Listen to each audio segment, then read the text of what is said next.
Bonjour à tous, merci pour ce webinaire. Nous allons commencer. Nous sommes quelques participants, nous attendons doucement que les autres arrivent. Donc, je vous rappelle à tous que nous sommes dans un format webinaire, c'est-à-dire que vous pouvez nous voir, mais nous, on ne peut pas vous voir. Vos caméras et vos micros sont coupés. Si vous souhaitez nous poser des questions, n'hésitez pas à utiliser le modèle Q&R. Le chat étant réservé plutôt pour tout ce qui est discussion.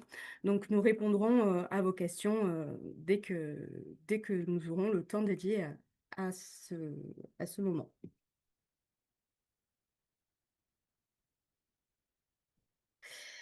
Donc, juste pour vous rappeler que ces webinaires sont organisés par l'Agence régionale de la biodiversité et de l'environnement, l'ARB, qui est un établissement public de coopération environnementale dont la mission principale est de mobiliser tous les acteurs et d'accompagner les territoires dans la préservation de la biodiversité et la transition écologique. Donc, nous organisons régulièrement des webinaires 1 heure pour comprendre et agir. Donc, n'hésitez pas à consulter notre site pour voir les prochains sujets, les prochaines dates des webinaires sur lesquels vous pouvez vous inscrire. Donc, sachez par exemple que le 13 novembre prochain, nous ferons un webinaire sur la démarche zéro déchet plastique au niveau des établissements scolaires. Donc aujourd'hui, nous allons donc parler des espèces animales exotiques envahissantes. Donc nous vous proposons le déroulé suivant.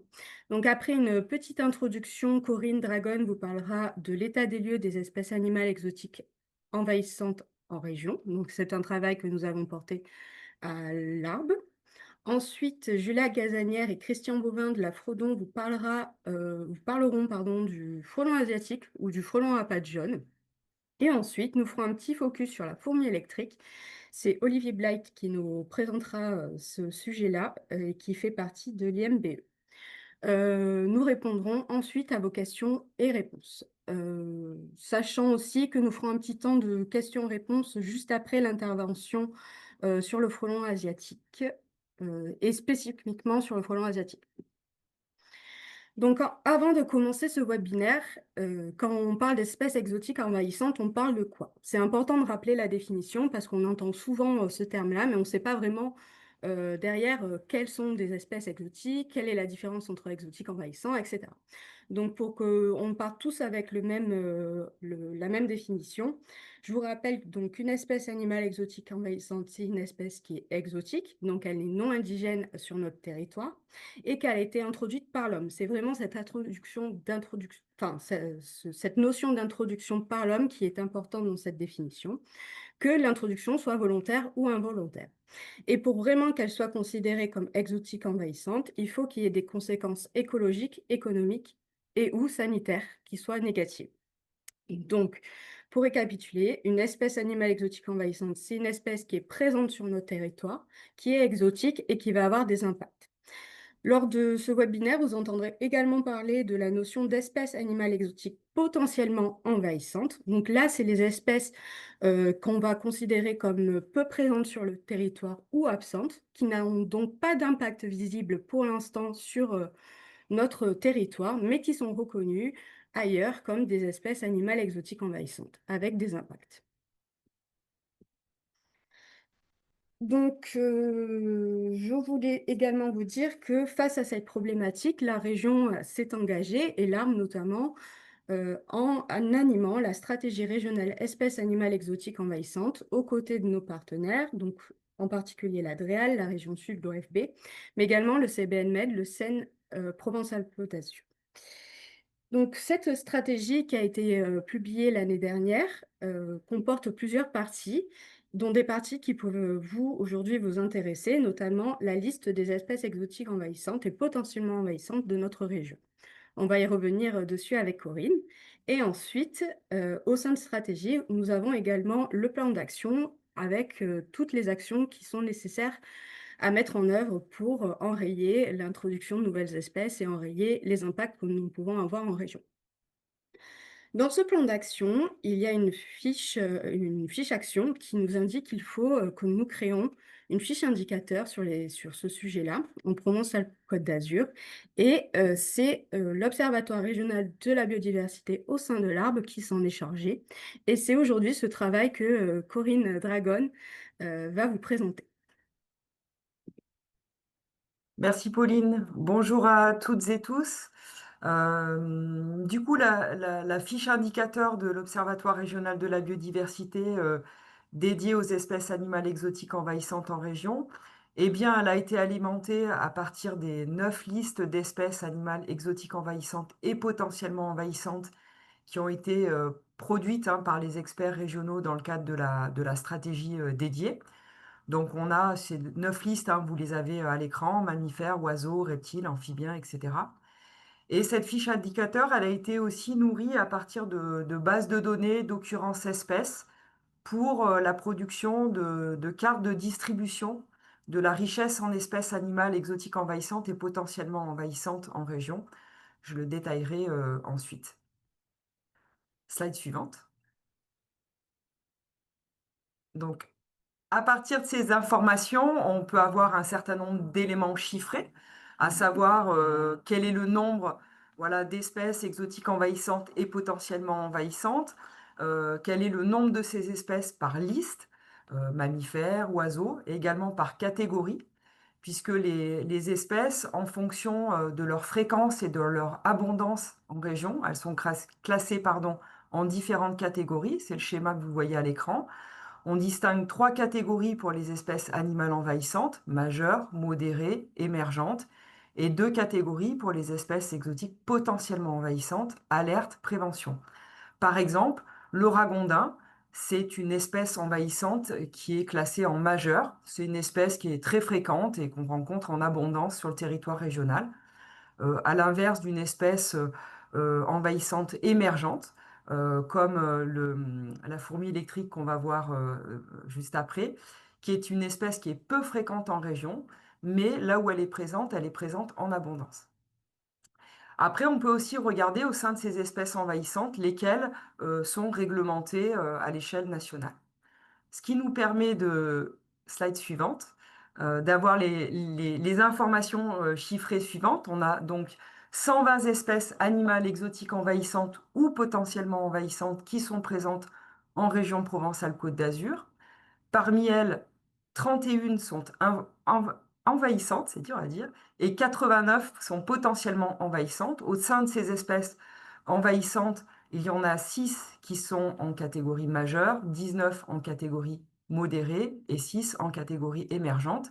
Et sur le diagramme, vous voyez comment ça se répartit par liste d'espèces. Donc en premier, c'est les mammifères, après les oiseaux, les amphibiens, les reptiles, les poissons. On est juste sur les poissons d'eau douce et d'eau saumâtre, on n'est pas sur les poissons marins, les mollusques, les crustacés, etc. Par exemple, le ragondin que j'évoquais précédemment, eh bien voilà, il est dans les 2 espèces de mammifères envahissantes majeures.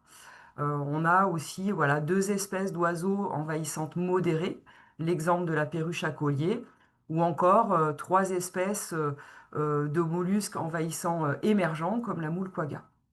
Sont notés, voilà.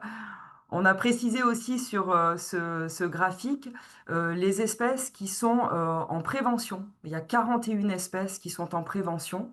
Alors, ce sont des espèces qui sont pas présentes pour le moment en région Provence-Alpes-Côte d'Azur, mais qui sont géographiquement proches et qui sont envahissantes dans d'autres territoires. Ce chiffre de 41, il n'est pas pris en compte dans les 120 espèces présentes en région. Voilà, slide suivante. On peut regarder aussi dans ce pool de 120 espèces lesquelles sont réglementées. En fait, il y a une réglementation européenne sur les espèces exotiques envahissantes qui a été retranscrite en différents arrêtés ministériels qui fixent en fait des listes d'espèces interdites d'introduction, de détention, de mise en vente ou d'achat sur le territoire national.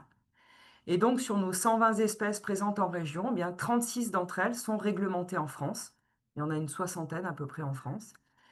C'est le cas notamment des 2 exemples d'espèces qu'on va voir dans ce webinaire. Et puis, il y a aussi des espèces qui sont réglementées en France, qui sont présentes uniquement sur le territoire de Provence-Alpes-Côte d'Azur. C'est l'exemple de la fourmi électrique, par exemple. Et là, il y a vraiment une responsabilité régionale, un enjeu majeur à pouvoir intervenir sur ces espèces qui sont présentes à l'échelle nationale uniquement en région Provence-Alpes-Côte d'Azur. Slide suivante. Après, on a interrogé les bases de données géographiques pour voir les observations d'espèces exotiques envahissantes et potentiellement envahissantes en région. Alors, on a consulté la plateforme Silène. Donc, Silène, hein, c'est la plateforme régionale des données naturalistes. Elle va centraliser et mettre à disposition les données d'observation des espèces faunistiques et floristiques en région. Ce qu'on voit, c'est que c'est sur les départements littoraux, particulièrement sur les Bouches-du-Rhône, où l'on comptabilise le plus grand nombre d'observations d'espèces envahissantes et potentiellement envahissantes. À l'inverse, hein, sur les départements des Hautes-Alpes et des Alpes de Haute-Provence, on a beaucoup moins d'observations. Dans le top 3 des espèces envahissantes les plus observées en région, c'est le ragondin, la perruche à collier et la tortue de Floride. Ensuite, on peut regarder le nombre d'espèces différentes observées par département. Là encore, beaucoup d'espèces différentes sur les départements littoraux, particulièrement sur les Bouches-du-Rhône. Néanmoins, si on a peu d'espèces observées dans les Alpes de Haute-Provence et dans les Hautes-Alpes, en fait, on a quand même un nombre d'espèces différentes observées sur ces territoires qui est conséquent. Après, ces informations-là, comme les cartes que l'on va voir ensuite, il faut les prendre avec un petit peu de recul parce qu'il faut prendre en compte la pression d'observation sur le territoire. Cette pression d'observation, elle peut être variable d'un secteur à l'autre en fonction de si ce secteur il est accessible, s'il est au sein d'une aire protégée par exemple. Il y a des secteurs qui vont être plus ou moins bien inventoriés. Slide suivante.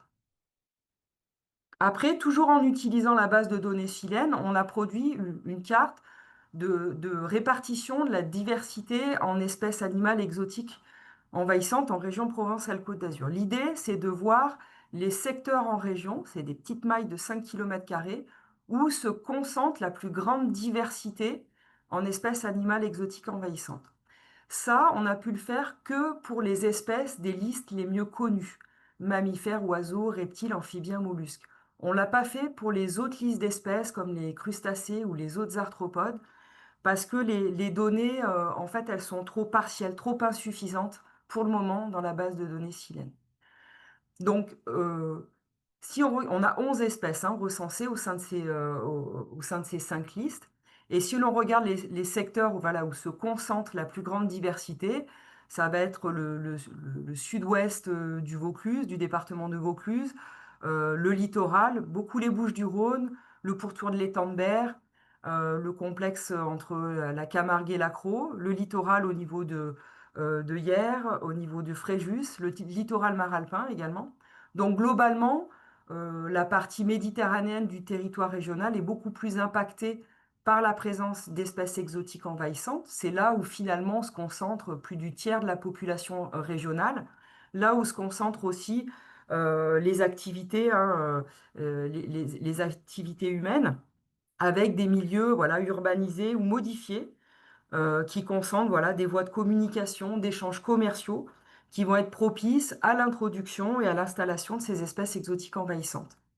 Les axes routiers et les fleuves aussi, les cours d'eau, au milieu voilà, naturellement perturbés par les crues, sont aussi des voies de dispersion favorables à ces espèces. On le voit bien, on devine bien le tracé de la Durance sur cette carte. Slide suivante.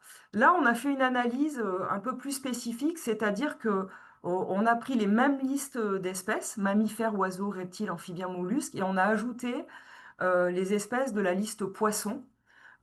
Pour ça, on a utilisé notre base de données, c'est la base de données Naiad, et on a sélectionné les espèces exotiques envahissantes inféodées au milieu aquatique.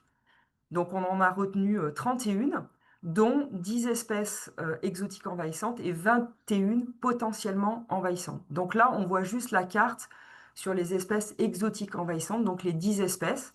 Pareil, ça permet de voir les secteurs où se concentrent ces espèces exotiques envahissantes inféodées au milieu aquatique. Donc voilà, brièvement, le Rhône, la basse moyenne vallée de la Durance, le pourtour de l'Ertambert, les zones et lagunes entre Camargue et Crau, ponctuellement sur le littoral, sur la Siane. On devine également le lac de Serponçon. Voilà très brièvement.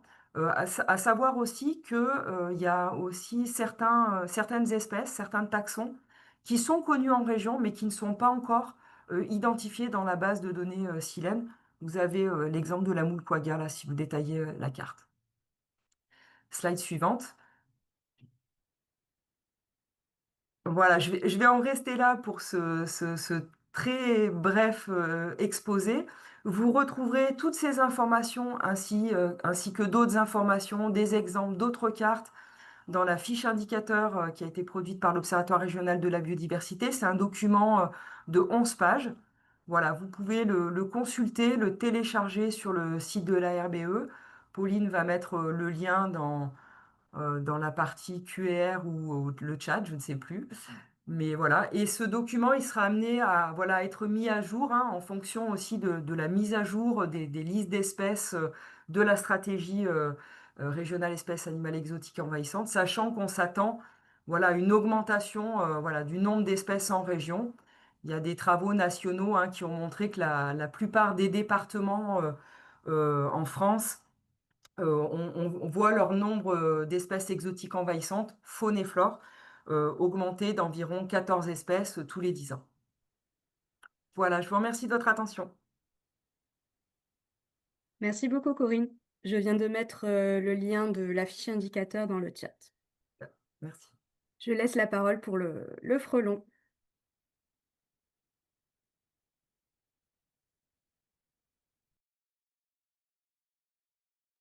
Bonjour à tous. Est-ce que vous voyez juste bien mon écran? C'est bon, super. On va vous parler du coup avec Christian Boivin des frelons réglementés, donc du frelon asiatique à pattes jaunes et du frelon oriental. Avant de commencer, on va juste vous faire un bref rappel ou connaissance du coup avec Fredon.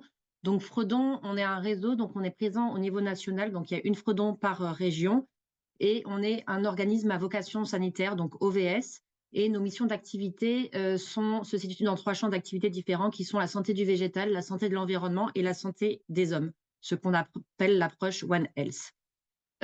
Au niveau, donc on fait pas mal de choses, mais au niveau du pôle santé et environnement dans lequel on travaille aujourd'hui avec Christian, on s'occupe de la gestion durable des espaces verts, de l'adaptation au changement climatique au niveau des collectivités et des particuliers, des industriels, mais surtout des espèces aussi exotiques envahissantes. Donc en plus du frelon dont on va parler aujourd'hui, on s'occupe notamment de l'ambroisie, de la chenille processionnaire, notamment en partenariat avec l'ARS.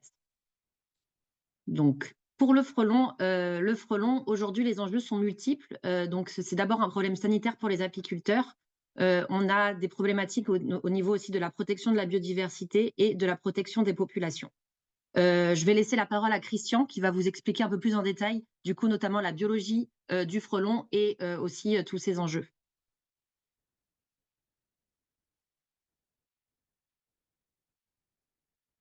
Si on l'entend. On t'entend pas. Youpi. C'est bon. Donc, un problème sanitaire, dès qu'on se fait piquer par une abeille, un guêpe, un frelon, sur notre population française, c'est entre 20 et 30 morts tous les ans. D'un point de vue écologique, on sait qu'on a des bestioles qui mangent plus ou moins de proies. Donc, le frelon asiatique à pattes jaunes, si la reine pond entre 10 et 15 000 œufs, ça va correspondre à peu près à 97 000 insectes mangés par an. Donc, ça veut dire à peu près l'équivalent de 2 ruches. Et quand on regarde l'ADN des proies, donc généralement, c'est le Muséum d'histoire naturelle qui fait ça, c'est l'équipe de Quentin Rome, on est sur à peu près 159 espèces de proies différentes. Donc, ça veut dire que quand on a du frelon européen, on est sur 80% de viande de mouche que les adultes donnent à leurs bébés, aux larves. Quand c'est le frelon asiatique à pattes jaunes, on sait que 30 à 60% de la nourriture donnée aux larves, c'est de l'abeille de ruche. Donc, d'un point de vue, en conséquence, il y a des impacts économiques parce que pas d'abeilles, pas de pollinisation, pas de fruits, pas de légumes, pas de fleurs. Donc, il y a, comme disait Julia, un impact sanitaire, écologique et économique. Donc, actuellement, on connaît 22 frelons sur la planète. Il y en a 5 en Europe. Donc, le bicolore, il est arrivé à Marseille en 1804, mais depuis, il s'est fait écraser et il ne nous embête pas. Il est à Malaga depuis 2013, il ne bouge pas. Le nouveau frelon arrivé, c'est dans les Asturies, donc c'est au nord de l'Espagne. Vous voyez qu'il y a un petit panneau abeille, donc il mange aussi les abeilles. Donc, lui, c'est un des 2 frelons géants, donc il est à peu près grand comme une paluche humaine. Il fait partie des 2 frelons géants. Notre frelon européen, vous le voyez en haut à gauche, il est plutôt jaune avec la tête rouge et le thorax rouge. C'est un peu comme le frelon oriental, qui lui était déjà présent sur toute la Méditerranée, sauf l'Espagne, l'Italie et la France. Donc malheureusement, en PACA, on l'a sur les 3 départements littoraux. Et notre frelon asiatique à pattes jaunes préféré, donc lui qui est arrivé depuis 2004, qui aujourd'hui est présent jusqu'en Irlande, Pays-Bas, Italie, Portugal. Donc lui, bah, il va falloir le gérer comme on gère les rats parce qu'il s'est acclimaté. Donc, eh ben, on va s'organiser pour qu'il y ait le moindre d'impact possible. Donc là, vous voyez sa dispersion. Première détection en 2004 du côté d'Agen. Et bon, quand on met un GPS sur l'insecte, on sait que 95% de ses vols sont dans les 1 km, 1 km et demi autour de son nid, mais ils peuvent faire 30 km d'un coup en vol. Donc bon, vous avez vu le frelon de Malaga, il ne bouge pas, mais notre frelon asiatique à pattes jaunes, bah, c'est un peu déplacé en 20 ans. Donc, en fonction des saisons, on n'a pas tout à fait les mêmes populations. Il n'y a que les rennes qui survivent à l'hiver. Donc, l'hiver, il s'arrête vers février, mars, avril en fonction de où on est. Donc, les rennes, elles vont fabriquer un petit nid toutes seules avec de l'écorce mélangée avec de l'eau. Ça fait une pâte à papier qui fera à peu près un nid gros comme une orange. Elle va pondre une dizaine d'ouvrières. Elle va les nourrir pendant un mois et demi. Et quand ces filles ouvrières seront adultes, elles vont fabriquer un deuxième nid. Nous, notre frelon européen, c'était un agrandissement de nid. La reine, elle faisait le premier étage et les ouvrières faisaient des étages en dessous. Là, on est sur une espèce de frelon qui déménage. Donc, quand on met un GPS sur les bestioles, on a entre le premier et le deuxième nid, on a généralement 200 mètres. Donc, le nid de fondation, c'est notre reine, gros comme une orange. Une fois qu'elle déménage, les ouvrières vont fabriquer un nid qui va être gros comme un melon, une pastèque. Et quand le nid est fini, bah, la reine déménage et elle va pondre entre 300 et 500 ouvrières. Et une fois que bah, les ouvrières ont nourri leur nouvelle sœur, un mois et demi après, on aura les gros nids qu'on voit en ce moment en haut des arbres. Donc, quand les feuilles tombent, on voit des nids qui font 80 cm, 1 mètre, 1 mètre 20. Là, on est sur des nids où il y a à peu près 3000 à 5000 ouvrières. Donc, le nid n'est pas réutilisé après avoir été abandonné. Donc, d'une année sur l'autre, on peut voir des nids accrochés, mais ils restent vides. Ils ne sont pas réhabités.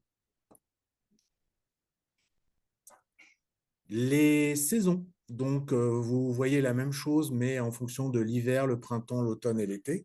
Donc, grosso modo, on ne va pas gérer de la même façon. Le piégeage, c'est plutôt au printemps pour les rennes. Elles ne sont pas nombreuses, c'est facile de les attraper. Par contre, en ce moment, on a les ruches qui sont plutôt attaquées par les ouvrières. Quand vous mettez un piège et que vous avez des centaines ou des milliers d'ouvrières dans un piège, ce n'est pas du piégeage grand public. Donc là, c'est plutôt réservé aux professionnels, soit le monde apicole, soit des piégeurs professionnels. Donc, en fonction de la saison, les nids ne sont pas peuplés par les mêmes quantités d'insectes et n'ont pas le même impact au niveau de la santé humaine et de la nature. Donc maintenant qu'on a vu un peu la biologie de l'insecte, on va vous parler d'actions concrètes qui sont menées sur le territoire et de solutions. On déploie depuis 2024 un plan régional du frelon. Donc d'abord au niveau réglementaire, il faut savoir que c'est une espèce qui figure sur la liste des espèces exotiques envahissantes et préoccupantes de l'Union européenne. Et depuis le 14 mars 2025, on a une loi qui a été promulguée qui vise à endiguer la prolifération du frelon asiatique et préserver la filière apicole. Donc cette loi, c'est une bonne nouvelle, mais à savoir qu'il n'y a pas encore de décret d'application sur les territoires. Donc pour le moment, la lutte n'est pas obligatoire. Donc là, on est en attente des décrets d'application. Donc au niveau régional, on a mis en place un plan de lutte cohérent. Et le but, c'était vraiment d'harmoniser toutes les pratiques au sein du territoire parce qu'on voit qu'il y a beaucoup de pratiques différentes. L'objectif pour nous, c'est d'avoir une pratique la plus respectueuse de l'environnement et qui ait moins d'impact du coup sur celui-ci. Donc nous, notre plan de lutte régional se scinde en 5 grandes socles, qui est d'abord la protection des ruchers avec le piégeage de printemps et les outils de réduction du stress des ruches, donc Christian va parler ensuite. Au niveau de la surveillance de la cartographie des nids et de notre assistance téléphonique. Et après, on a 3 autres grandes lignes qui sont la communication. L'objectif toujours est de communiquer sur les bonnes pratiques, la formation et la destruction des nids, donc avec des chartes de bonnes pratiques dont on va discuter aussi par la suite. Donc ce COPIL régional a lieu 2 fois par an, donc si vous êtes intéressé, vous pouvez revenir vers nous, hein, il est ouvert à tous. L'objectif, c'est de réunir le plus d'acteurs possible pour parler frelons. Donc ça dure 2 ou 3 heures, mais on discute frelons, on discute de ce qui a été mis en place ou pas sur notre territoire et quelles sont les solutions concrètes à apporter. Donc aujourd'hui, voilà, on a le conseil régional, des conseils départementaux, mais aussi un bon nombre de collectivités qui sont intéressées par la problématique. Donc le premier socle de ce plan de lutte, c'est la protection des ruchers avec l'utilisation du coup de pièges qui sont le plus sélectifs possible. Donc là, je laisse la parole à Christian pour vous indiquer les différents types de pièges. Donc, historiquement, on utilisait le piège bouteille. Donc, on prend une bouteille, on lui coupe le goulot, on le met à l'envers. On met une mixture, généralement, c'est tiers grenadine, tiers bière, tiers vin. Tant qu'il y a de l'alcool, les abeilles ne viennent pas. Quand l'alcool s'évapore, les abeilles vont venir. Donc, le but, c'est d'avoir un bon appât, donc c'est toujours de l'alcool. Le problème, c'est que si les insectes peuvent se noyer dans le piège, eh ben, les espèces non ciblées peuvent être détruites car noyées. Donc, l'idée, c'est d'avoir un grillage qui empêche l'insecte de se noyer. Donc, ça, c'était le piège artisanal. Tous les ans, on a des instituts techniques de l'abeille qui testent tous les pièges sur le marché. Et entre l'attractivité et la sélectivité, dans l'attractivité, il faut que le piège permette d'attirer les bestioles qui nous intéressent. Et la sélectivité, soit les plus gros insectes comme le frelon européen ne rentrent pas, et les insectes plus petits, les abeilles, doivent pouvoir ressortir. Donc, les pièges sont en permanence sélectionnés, et c'est le piège japonais, le piège coréen et le piège à NAS qui sont les plus sélectifs et les plus attractifs. Donc, il y a des études qui sont disponibles sur l'ITSAP, sur les différents GDSA, les groupements de défense sanitaire apicole de chaque département. Donc, si vous avez besoin de piégeage, vous avez toute la documentation qui est disponible avec des fiches d'indicateurs. Donc, vous avez tout sur Internet. Si vous ne le trouvez pas, demandez-nous. Il y a tout qui est disponible. Au niveau de la surveillance, on essaye de mettre en place un outil commun parce qu'on s'est rendu compte qu'il y avait beaucoup de plateformes différentes et beaucoup d'utilisations différentes aussi de ces plateformes-là. L'objectif, c'est d'utiliser la même plateforme. Donc, nous, on a commencé à mettre en place cette plateforme-là qui s'appelle du coup lefrelon.com. L'objectif, c'est de signaler donc tous les nids, mais aussi on peut signaler les individus. Et si on va plus loin dans le plan de lutte, on peut même désigner des référents, faire un suivi des pièges et continuer du coup l'information sur la destruction des nids et avoir l'information en direct. Donc voilà, ça c'est un outil qui se développe de plus en plus. Donc cette année notamment, il y a deux départements, le département du Vaucluse et des Bouches-du-Rhône qui l'utilisent beaucoup. Donc on a vraiment une augmentation, nous, des signalements en déni. C'est quand même très intéressant d'avoir ça pour voir du coup l'évolution aussi des populations. On a également une assistance téléphonique. Donc, l'objectif, c'est de répondre aux interrogations des riverains, mais pas que, aussi des collectivités qui se posent des questions. Parce qu'on voit beaucoup, nous, on a beaucoup d'appels lorsque les feuilles tombent et on commence à voir du coup les nids des frelons. Donc, au mois de novembre, décembre, et souvent, c'est là où les nids sont le moins dangereux, mais c'est là où on a beaucoup, beaucoup d'appels. Donc, on essaye vraiment de communiquer, de sensibiliser pour dire, voilà, on n'a pas dans l'obligation de détruire le nid à ce moment-là. Donc voilà, il y a tout ce travail-là aussi qui est fait là-dessus. Donc ça aussi, pareil, n'hésitez pas à nous appeler si vous avez des questions. On essaye de communiquer au maximum. Donc on est présent lors de pas mal d'événements sur la région. Mais on essaye aussi d'avoir un suivi sur la presse locale parce que des fois, comme le disait Christian tout à l'heure, on met en avant le piège bouteille, par exemple, dans des reportages ou dans des articles. Donc ça, pour nous, c'est très nocif pour la biodiversité parce qu'on ne piège pas du tout que du frelon. Donc l'objectif pour nous, c'est de récupérer ces articles-là, de recontacter les journalistes pour expliquer et pour essayer du coup au fur et à mesure de sensibiliser au maximum la population sur les bonnes pratiques. De la même manière, il y a des formations qui sont mises en place dans certains départements. On forme du coup les collectivités, mais aussi les entreprises 3D aux bonnes pratiques de destruction des nids, à la reconnaissance du coup des espèces. Tout ça dans le but d'harmoniser au maximum les pratiques. Et au niveau de la destruction des nids, on essaye aussi d'uniformiser ces pratiques-là en utilisant notamment du pyrète végétal pour la destruction des nids. L'objectif, c'est bien du coup de pouvoir après laisser le nid sur place parce que le pirate végétal a une durée de vie de 2 nuits, donc on va empoisonner les insectes pendant 2 nuits et après il aura plus d'impact sur l'environnement, donc on peut le laisser sur place. Et on va plus utiliser du coup des pyrètres de synthèse qui là ont un impact beaucoup plus important et long sur l'environnement. Donc là, pareil, il y a des chartes de bonnes pratiques qui sont mises en place. On sélectionne des entreprises qui utilisent ces bonnes pratiques-là dans le but, du coup, d'être toujours dans ce plan de lutte et d'harmoniser nos pratiques.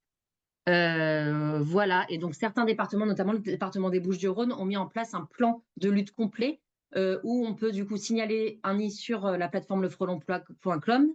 On a un référent par commune qui connaît bien, du coup, le frelon, qui peut aller vérifier si le nid est bien occupé et par du frelon asiatique. On valide, il y a une entreprise qui est chartée qui vient et on détruit du coup le nid selon les bonnes pratiques. Donc voilà, tout ça c'est le plan de lutte global qu'on essaye de mettre en place, enfin qu'on est en train de mettre en place au niveau de certains départements. Donc si vous avez d'autres questions, voilà, n'hésitez pas à nous recontacter. C'est bon pour nous. Je ne sais pas s'il y a des questions, je ne vois pas. Mais... Merci Je réponds beaucoup. aux questions du chat, peut-être? Oui, alors, il y a quelques questions dans le chat. Je vais vous les retrouver. Alors, tout d'abord, on a une question sur la différence entre le frelon exotique et européen au niveau de la morphologie, plutôt.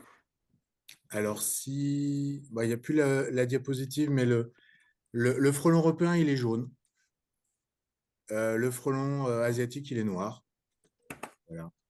À gauche, le frelon européen, plutôt jaune, avec un peu la tête rouge, un peu le corps rouge, alors que le frelon asiatique n'a pas de jaune, il est tout noir avec un peu les fesses oranges. Donc, même si ça vole haut et vite, c'est à peu près facile de les reconnaître. Il y a des pays en Europe où le frelon européen est protégé, l'Allemagne, la Suisse, parce que 80% de la viande qu'il donne à ses bébés, c'est de la mouche. Donc, il nous nettoie les mouches, c'est intéressant. On a besoin de mouches, mais on a aussi besoin de prédateurs de mouches.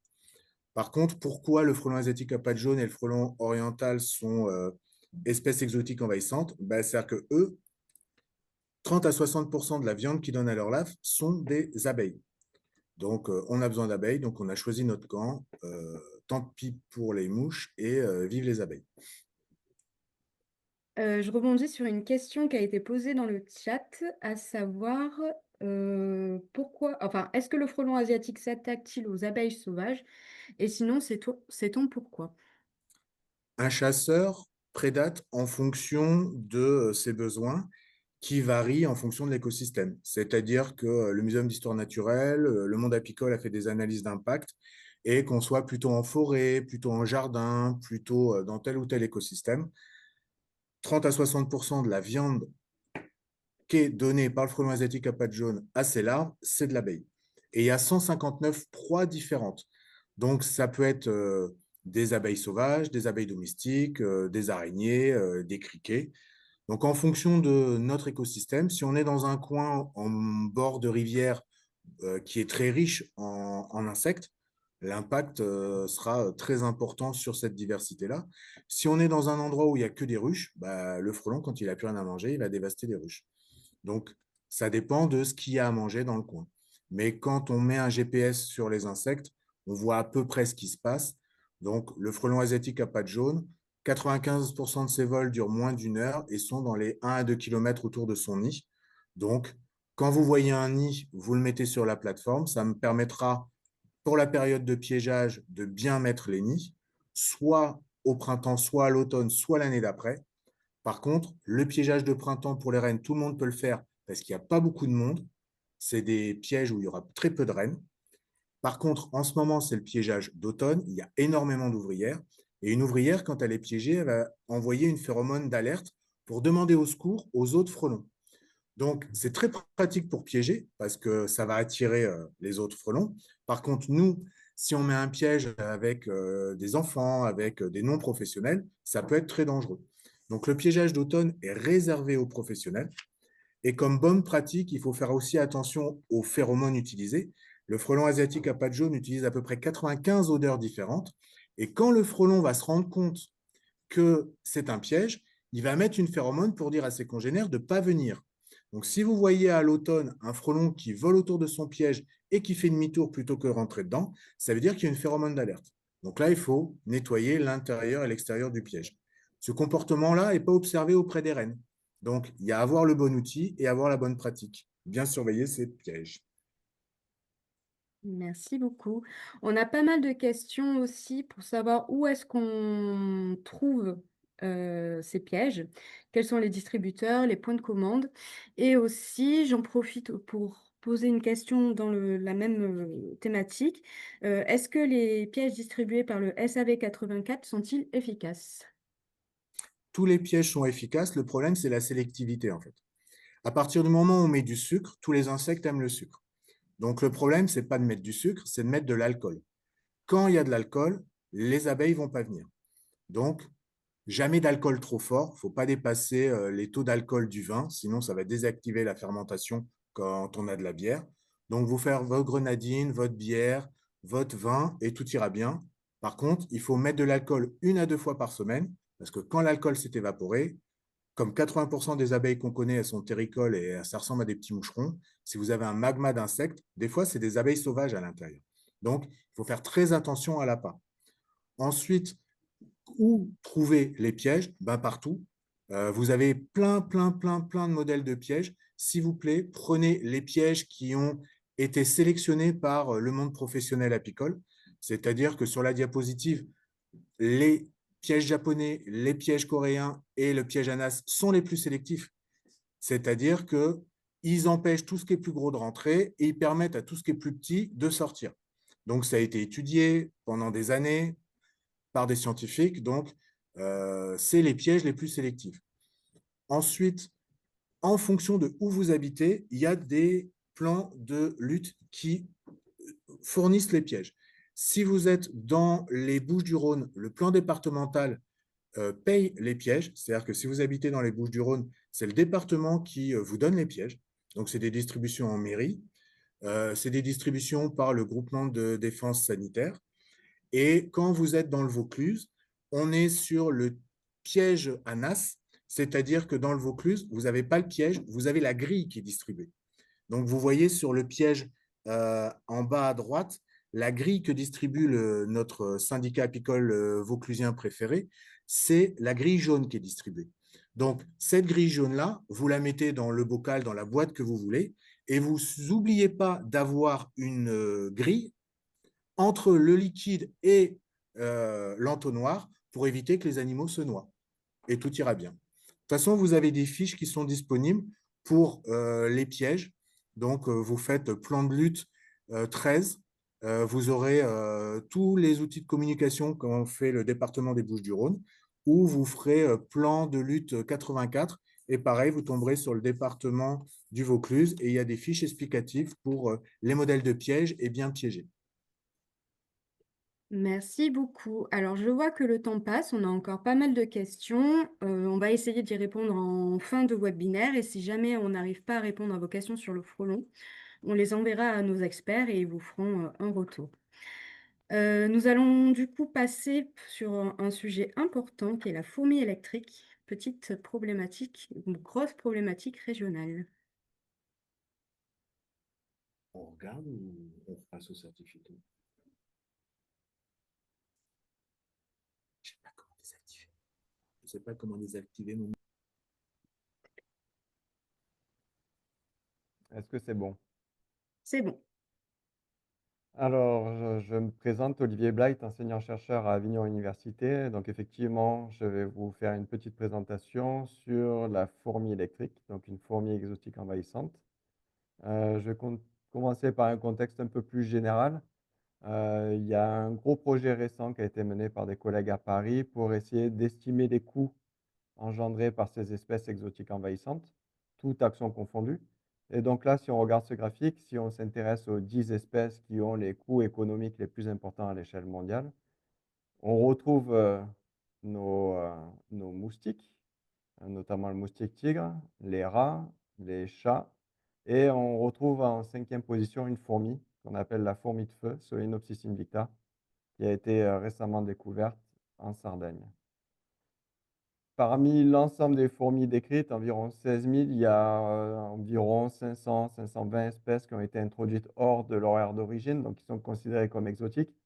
Et c'est juste une toute petite fraction du nombre total de fourmis connues qui engendre des problèmes, soit sur la biodiversité, soit sur l'économie, soit sur la santé. Donc environ une trentaine. Et si vous regardez le graphique de droite, on voit que notre fourmi électrique, Wasmannia opunctata, est tout en haut des espèces qui engendrent le plus d'impact. En Europe, on dénombre à peu près 200 espèces exotiques. En France, on en a moins, elles ne sont pas toutes présentes, fort heureusement, mais on retrouve quelques espèces qui présentent un enjeu fort, comme la fourmi d'Argentine, qui est présente chez nous depuis une centaine d'années à peu près. Donc c'est un peu la fourmi exotique envahissante emblématique pour nous en région méditerranéenne, qui est largement présente au Portugal, en Argentine, en Espagne, en France et en Italie. Mais on retrouve également la fourmi électrique donc, qui a été détectée récemment. Comment ces fourmis voyagent? Elles voyagent principalement par le commerce de plantes. C'est la voie principale d'introduction. Donc malheureusement, en Europe, on n'a pas de données d'interception.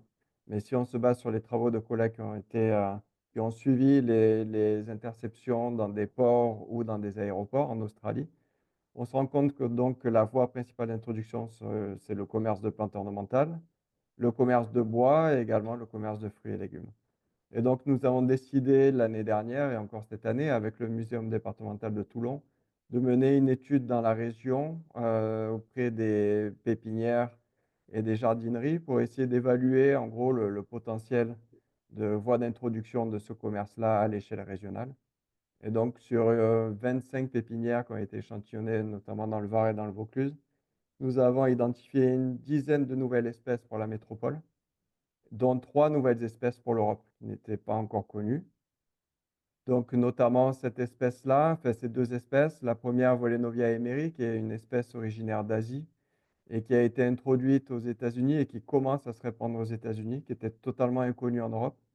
Et une deuxième espèce qui est pour l'instant connue que dans son aire d'origine, Hippoponara nippona. Pourquoi ces 2 espèces-là? Pourquoi j'en parle aujourd'hui? Parce que c'est 2 espèces qui potentiellement pourraient être émergentes et devenir problématiques, notamment dans la région. Ce sont 2 espèces qui ont un aiguillon. Je ne sais pas si vous pouvez voir sur ces photos-là, mais donc ce sont 2 espèces qui piquent. Ces 2 espèces piquent comme la fourmi électrique. Donc le nom fourmi électrique ne vient pas forcément d'une piqûre qui provoque une décharge électrique. La piqûre ressemble plus à une piqûre d'ortie, mais en plus forte et qui dure plus longtemps. Donc ce n'est pas une décharge électrique, mais c'est vraiment l'idée de renvoyer à une douleur qui peut être assez importante.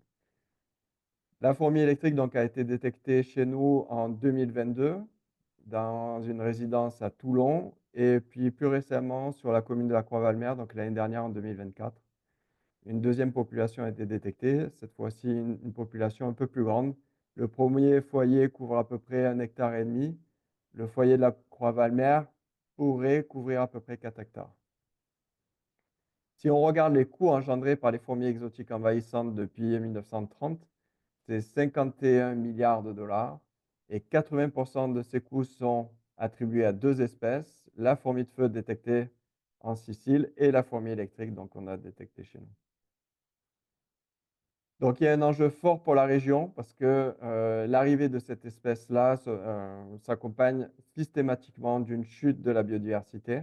Donc elle est présente par exemple en Nouvelle-Calédonie depuis les années 60 et dès que la fourmi électrique est présente, on a une chute de l'abondance et de la diversité des arthropodes, mais pas que.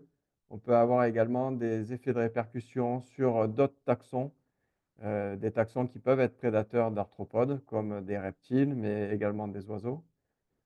On observe déjà à Toulon des impacts sur la biodiversité, en premier lieu sur les fourmis locales, avec une chute significative de l'abondance et de la richesse des fourmis locales quand la fourmi électrique est en forte abondance.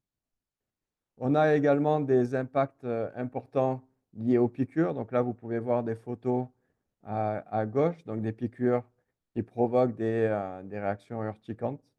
Là, c'est le bras d'un collègue là, qui fait du terrain avec moi à Toulon.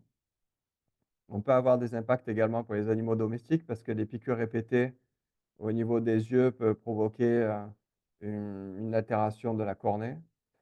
On a des impacts également au niveau de l'agriculture et du tourisme parce que les zones qui sont envahies finalement sont tellement difficiles pour les personnes qui habitent ces zones-là que ben, on observe notamment pour l'agriculture des abandons d'exploitation de parcelles agricoles. C'est ce qui commence à être observé à Chypre. À Chypre, ils l'ont détecté en 2022, donc en même temps que nous en France. Mais il se trouve que l'invasion est beaucoup plus importante là-bas. Et donc, ils observent déjà la présence de cette espèce-là dans des plantations, notamment de bananes. Et ils observent là des gènes très importantes pour les ouvriers qui travaillent dans les champs. Et également des interactions avec les pucerons et les cochenilles, parce que c'est une espèce qui élève les pucerons et les cochenilles. Donc, il y a un enjeu fort à la fois de biodiversité, mais également économique. Donc, pour rappel, comme ça vous a déjà été précisé, donc il y a une réglementation à l'échelle européenne pour ces espèces exotiques envahissantes. Actuellement, il y a 5 espèces de fourmis qui sont listées, et notamment la fourmi électrique. Et donc, il y a une interdiction totale de commerce, détention, transport, introduction, reproduction. Et il y a une obligation pour les États membres de mettre en place des plans d'éradication ou de contrôle dans les 3 mois, euh, suivi de la détection officielle, l'identification des voies d'introduction dans les 18 mois et la mise en place d'un plan d'action ou la rédaction d'un plan d'action dans les 36 mois. Donc actuellement, c'est ce qui est fait à Chypre, mais pas en France. Si on fait un point sur les actions qui ont pu être mises en place en France, donc on a obtenu un financement de la part du Fonds vert pour mener un projet d'éradication avec la fraude PACA et un collègue de l'université Paul Valéry de Montpellier. Donc ce projet d'éradication court sur les années 2025, 2026 et 2027. On a attaqué cette année. Donc la première étape, c'était de bien délimiter la zone d'invasion sur la commune de Toulon à l'aide de prospection. Donc vous pouvez voir ici du beurre de cacahuète sur une petite spatule là. Donc tous ces petits points orange, c'est les fourmis électriques. Donc elles sont vraiment toutes petites, elles font 1 mm, 1 mm et demi. Et sur les 2 autres photos, ben, vous voyez l'action, le protocole qui a été choisi. Donc c'est un appât qui a été développé par des collègues en Australie qui font face à cette espèce depuis en gros une vingtaine d'années. Donc on a importé ce produit-là, qui est un produit sous forme de petits granulés solides avec un effet retardant. Donc les fourmis collectent l'appât, le ramènent dans le nid, et c'est au bout de 3-4 jours que le produit va être toxique pour les individus. Parce que pour lutter contre les fourmis, il faut avoir une action pas que sur les ouvrières, mais également sur les reines. Chez cette espèce-là, et comme chez la plupart des espèces exotiques envahissantes, on a plusieurs reines par nid, donc il faut vraiment cibler les reines pour avoir une action efficace sur les fourmis. Si vous tuez que les ouvrières qui sont en surface, vous n'aurez aucune action sur le long terme pour le contrôle de ces espèces-là. Et donc là, le programme qu'on met en place, donc c'est de la prospection, de la sensibilisation, l'éradication et du suivi donc sur les 3 ans. Et malheureusement, ben, actuellement, on n'a pas de perspective pour mener ce projet d'éradication sur la commune de la Croix-Valmer. On est toujours en recherche de financement. Compte tenu de l'état du fonds vert, ben, on n'a pas pu obtenir de financement de ce côté-là. Donc, on cherche des pistes à l'échelle européenne actuellement. Je vous remercie. Merci beaucoup pour ce sujet vraiment important. On a vu tous les impacts que peut avoir cette fourmi, qui sont assez impressionnants. Donc du coup, on a plusieurs questions dans le chat et aussi dans le module QR. Je vous rappelle que si vous voulez poser vos questions, préférez ce module donc QR plutôt que le chat. Merci. Donc du coup, je vais commencer par cette question, à savoir, est-ce que les horticulteurs et pépiniéristes vous ont fait part de l'impact de cette fourmi sur leur activité quotidienne, incapacité de travailler du fait de l'abondance ou de piqûres? Alors, pour l'instant, la fourmi électrique est connue que de 2 sites en France. Donc 2 sites dans la région, une résidence à Toulon et un lotissement sur la commune de la Croix-Valmer. On ne l'a pas retrouvé pour l'instant dans des jardineries. Donc même si on suppose que la voie d'introduction, c'est le commerce de plantes ornementales, pour l'instant, on n'a pas réussi à trouver la source de cette introduction. Une Donc autre question. effectivement, on n'a pas de retour d'impact pour l'instant de cette espèce-là pour les activités économiques de commerce de plantes. Mmh. Il y a une question sur l'agressivité des fourmis. Est-ce qu'elles sont agressives seulement pour se défendre ou est-ce qu'elles ont une attitude agressive euh, tout le temps? Alors, c'est une espèce qui, quand elle est présente en très forte densité. On parle de millions d'individus sur les surfaces qui sont concernées. C'est une espèce qui va monopoliser les ressources et donc c'est comme ça qu'elle va avoir un impact pour les autres espèces de fourmis, mais c'est une espèce également agressive qui a un venin qui est puissant, donc elles vont attaquer par exemple des petits reptiles, des lézards, elles vont également attaquer des oiseaux et pour nous, elles nous piquent si vous avez des fourmis sur vous, vous allez vous faire piquer. Et donc c'est ce qui se passe par exemple à Chypre. Les ouvriers qui récoltent les bananes, leur manière de travailler, c'est de poser des régimes de bananes sur l'épaule et en fait, ces régimes sont remplis de fourmis, donc ils se font piquer à longueur de journée. Donc en fait, ils refusent de retourner dans les champs, le lendemain. Ok. Avant un peu de parler de la gestion de ces fourmis, une question. Donc, quelles sont les fourmis présentes dans les Alpes-Maritimes? Y a-t-il des aires de répartition littorales et montagnes? Merci. Quelles sont les fourmis présentes dans les Alpes-Maritimes? Oui. Donc là, on sort du cadre fourmis électriques? Je pense qu'on peut sortir du cadre, mais on reste sur les fourmis exotiques. D'accord. Il y a certainement avoir la Donc fourmi on d'Argentine. voilà, alors dans la région, on va retrouver la fourmi d'Argentine. On a également une espèce émergente qui s'appelle Tapinoma. Alors, il y a 2 espèces exotiques envahissantes. Il y a Tapinoma darioi et Tapinoma magnum. Tapinoma magnum, c'est l'espèce qui est la plus répandue. C'est une espèce qui est a priori originaire d'Italie et Afrique du Nord, donc qui serait exotique envahissante chez nous. C'est une espèce quand même méditerranéenne, mais qu'on retrouve maintenant beaucoup plus haut en Europe. On va la retrouver en Allemagne, par exemple, ou en Suisse. Et c'est une espèce qui va avoir des impacts, notamment pour les activités agricoles de production. C'est une espèce qui pose beaucoup de problèmes, notamment en Corse, mais également chez nous pour le maraîchage et dans les vergers parce qu'elle élève les pucerons et les cochenilles. Donc en gros, on a là actuellement, si on met de côté la fourmi électrique qui est chez nous depuis très longtemps et qui, a priori, d'après les derniers suivis, tend un peu à régresser, on a 2 espèces émergentes, la Tapinoma magnum et la fourmi électrique, qui sont importants à suivre. Merci. On retourne du coup sur la gestion de la fourmi électrique. On a des questions de coûts. Combien alors, tuc, tuc, tuc. Pardon, j'ai- quel coût estimé pour traiter la fourmi au kilomètre carré? Et Alors j'en là, profite. l'enveloppe globale qu'on a obtenue pour Toulon, c'est 190 000 € sur les 3 ans pour une surface de traitement qui avoisine les 2 hectares. Sachant que dans ces coûts-là, ce n'est pas que les coûts de l'éradication, mais c'est également les coûts pour, la prospection, la sensibilisation.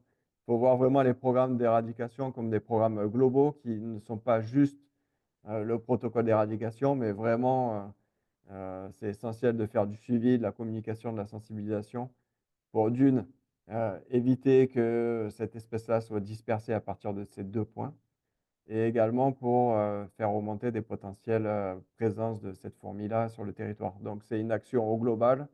J'aurais du mal à vous chiffrer, pour nous en France, le coût au kilomètre carré, vraiment que de l'éradication. Mais en gros, là, le projet, c'est 3 années, 190 000 € et le poste le plus important, ben, c'est, le salaire quoi, ressources humaines.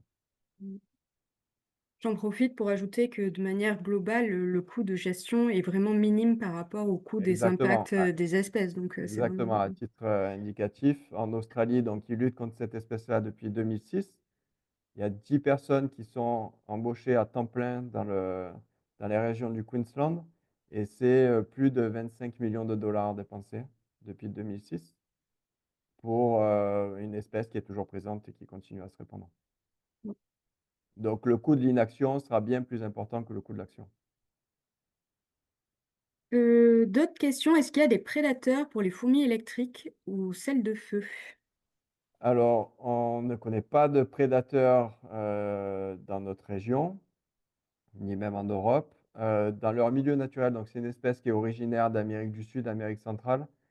C'est une espèce qui, a affaire à d'autres espèces, qui sont également dominantes et agressives, comme par exemple, on peut retrouver la fourmi électrique avec la fourmi de feu.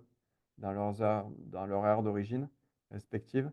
On peut observer des parasitoïdes de ces espèces-là, ou des parasites, mais qui ne sont pas connus dans les zones d'introduction. Pour l'instant, malheureusement, il n'y a pas de lutte biologique connue efficace contre cette espèce-là.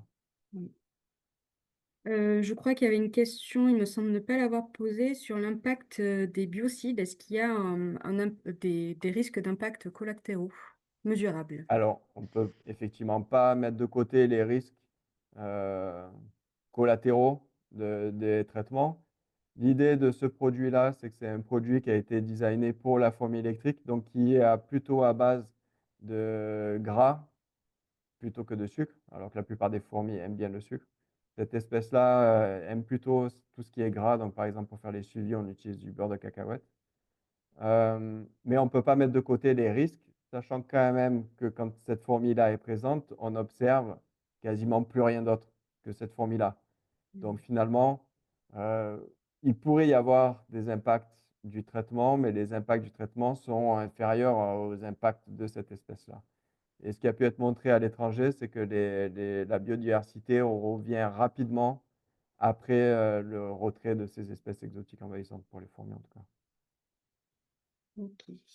Il y a une question un peu spécifique sur la nature du biocide. Oui. Quelle est la nature du biocide? Est-ce que c'est un inhibiteur de mu? Non, ce n'est pas un régulateur de croissance. Actuellement, on travaille avec une seule molécule qui est l'hydraméthylnone. Euh, L'année prochaine, probablement qu'on couplera ce produit-là avec un régulateur de croissance, effectivement, pour avoir une action également sur le développement des larves. Mais il y a quelques problèmes techniques, c'est que le produit n'est pas prêt à l'emploi et donc il y a certaines autorisations, notamment de l'ANSES, pour pouvoir utiliser ce produit, ce régulateur de croissance. Très bien. Donc, la fin de ce webinaire approche. Je vais quand même poser encore une ou deux questions et après on clôture. On nous demande quels sont les critères d'identification de la fourmi électrique et des questions aussi sur est-ce qu'il y a des programmes pour opérer des nouveaux spots et comment faire remonter ces observations si on en a. Alors, pour les critères d'identification, en fait, pour des non-spécialistes, quand vous observez une toute petite fourmi, orangée, jaune orangé, fait plutôt orangé quand même, sur le terrain, 1 millimètre, 1 millimètre et demi, qui est en très grand nombre, qui fait des pistes, c'est probablement la fourmi électrique parce qu'on n'en a pas chez nous.